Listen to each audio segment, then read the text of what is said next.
Good morning. आज हम पढ़ेंगे पार्ट 10 डाकू अंगुलीमाल और बुद्ध। डाकू अंगुलीमाल एक डाकू का नाम है। डाकू जैसे चोर जैसे ही होते हैं और महात्मा बुद्ध, इनकी कहानी है ये। डाकू अंगुलीमाल और महात्मा बुद्ध की कहानी है। लेखक ने बताया है इसमें कि अंगुलीमाल के बारे में कि कितना खतरनाक डाकू है। उच्चारण अभ्यास। अंगुलीमाल, अंगुलियों की माला पहनने वाला डाकू अंगुलीमाल। स्वागत, वेलकम करते हैं उसको बोलते हैं हृदय, दिल, पछतावा, किसी काम को करने के बाद अफसोस होना, शरण, किसी से हेल्प मांगना, किसी की शरण में जाना। अंगुलीमाल एक क्रूर डाकू था। क्रूर मतलब भयानक, जिसमें दया की भावना ना हो, यानी वो किसी को भी चोट पहुंचाने से नहीं डरता हो। अंगुलीमाल एक क्रूर डाकू था, बहुत ही खतरनाक डाकू, जिसमें दया की भावना बिल्कुल नहीं थी। वह लोगों को मारता था और उनकी अंगुलियां काटकर उनकी माला बनाकर गले में पहना करता था।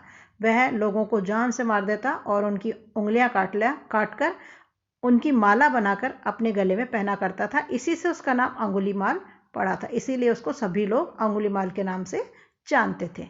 आदमियों को लूटना, उसकी जान ले लेना उसके लिए मानो हंसी खेल था। आदमियों को लूट लेता था, उनका कीमती सामान, सोने चांदी, जो भी उनके पास कीमती सामान होता था और पैसे वगैरह जो भी होते थे, वो उनसे छीन लेता था, लूट लेता था और उनकी जान ले लेना। आदमियों को लूटना, उनको जान से मार डालना उसके लिए बहुत ही आसान काम था, हंसी खेल का काम था। लोग उससे बहुत डरते थे। तो लोग अंगुलीमाल डाकू से बहुत ही डरते थे। वो जंगल में रहता था, है ना। उसका नाम सुनते ही लोग थर थर कांपने लगते थे। उसका जैसे ही नाम लेते थे अंगुलीमाल का, लोग डर के कारण कांपना शुरू कर देते थे। इतना खतरनाक था, लोगों के मन में उसके प्रति डर की भावना थी। एक बार भगवान बुद्ध उपदेश देते हुए उसी जंगल की ओर जाने लगे। एक बार की बात है, जो भगवान बुद्ध थे, महात्मा बुद्ध, वो उपदेश यानी प्रवचन, है ना, प्रवचन देते हुए उसी जंगल की ओर, और मतलब तरफ जाने लगे। लोगों ने समझाया कि वहां न जाएं।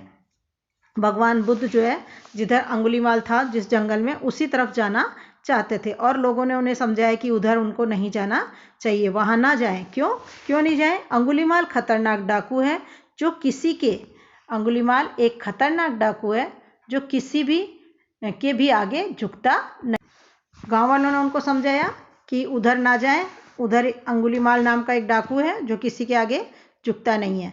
पर बुद्ध ने लोगों की बात नहीं सुनी और अपने इरादे पर डटे रहे।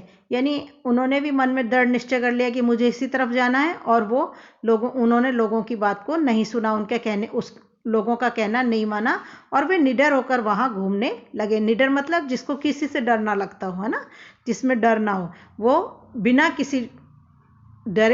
किसी अंगुलीमाल से डरे हुए वहां आसपास घूमने लगे। थोड़ी ही देर में अंगुलीमाल और बुद्ध का आमना सामना हो गया। थोड़ी देर में क्या हुआ कि अंगुलीमाल उनके सामने आ गया और महात्मा बुद्ध और अंगुलीमाल एक दूसरे के सामने थे।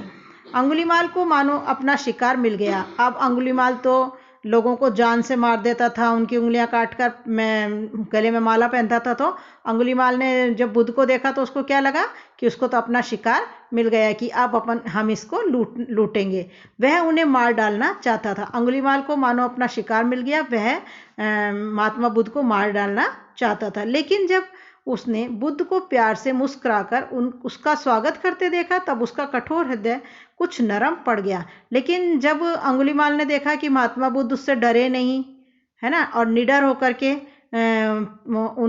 महात्मा बुद्ध ने निडर होकर के और अंगुलीमाल की तरफ बड़े प्यार से मुस्कुराकर देखा और उनका स्वागत करते हुए देखा, मतलब वो अंगुलीमाल का स्वागत भी करने लगे, वेलकम करने लगे। तब अंगुलीमाल का जो कठोर हृदय था, यानी बहुत निर्दयी जो हृदय था, दिल था, कुछ नरम पड़ गया। मतलब कुछ उसमें थोड़ा सा मुलायम आया। जो हृदय था, जो दिल था, उसमें थोड़ी मुलायमत आई। मतलब उनको उसके दिमाग से उसने उनको मारने की निकाली, और वो उसके प्यार से देखने और स्वागत करने से उनका जो अंगुलीमाल का जो हृदय था, वो कुछ नरम पड़ गया।